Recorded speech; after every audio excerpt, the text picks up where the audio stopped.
Please welcome Leah Osborne, a bachelor's degree recipient in community health in the Department of Health, Sport, and Exercise Sciences.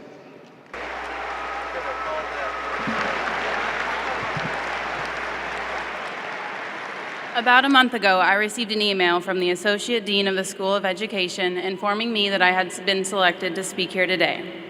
I thought, how ironic, considering the only class as an undergraduate I didn't pass was public speaking. I guess that goes to show that no matter how many setbacks we encounter, and no matter how many times we second-guess our abilities, there is still hope for us all. There were many times as a student I thought I might not make it here today. For instance, when I was a junior with an undeclared major, everyone had told me I didn't have to have it all figured out right away, and I took that a little too seriously. Some of us came here with a plan, and others, like myself, didn't have a clue. But somewhere along the way, we had a professor or experience that made a great impact on us and guided us down this path to becoming educators. Education is not limited to the classroom. It is surrounding us everywhere we go and in everything we do. When people think of the School of Education, many imagine us being teachers in a classroom. We have learned that this conventional idea of learning is not the only way to teach and acquire valuable life lessons. Whether you go on to conduct research in a lab, instill confidence in students in a creative setting, or facilitate maximum physical performance on the field, we have the ability to educate in all areas of life. From the drive to work to the checkout at the grocery store, we can utilize this comprehensive education we have received to strengthen our society through our everyday actions.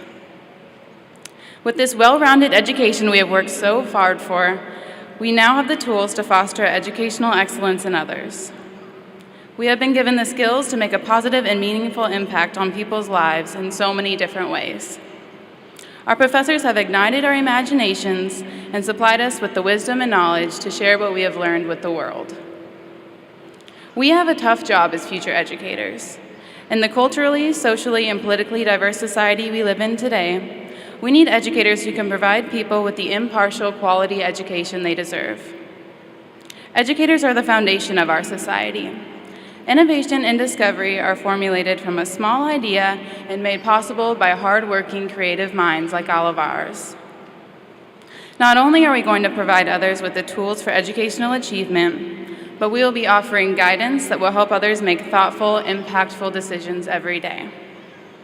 So, I hope all of you were paying attention in class these last few years, because now it's your turn to change some lives.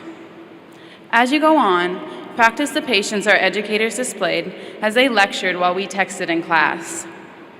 Appreciate the idiosyncratic personalities of your students and coworkers, because not all professional conflicts are mended as easily as those seen in an episode of The Office. Remain unbiased and thoughtful in your actions, because you don't know how many red lights someone hit on their way to work, or how many all-nighters they've pulled this past week. I'm sure we can all think of a few things we would have done differently over the course of our college careers.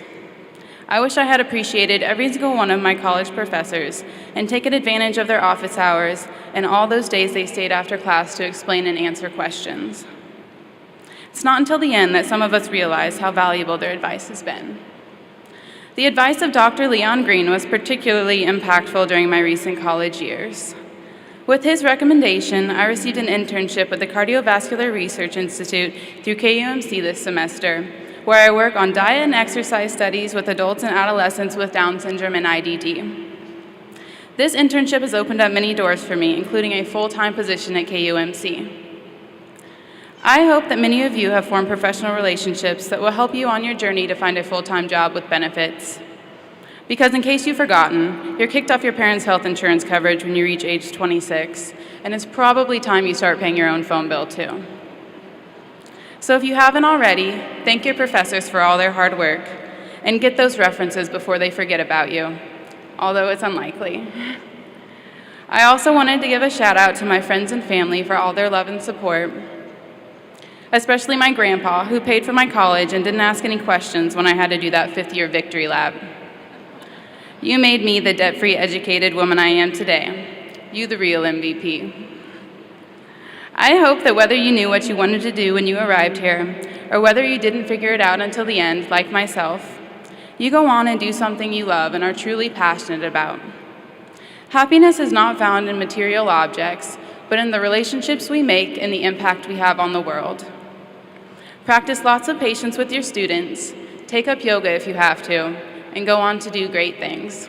Good luck, everyone.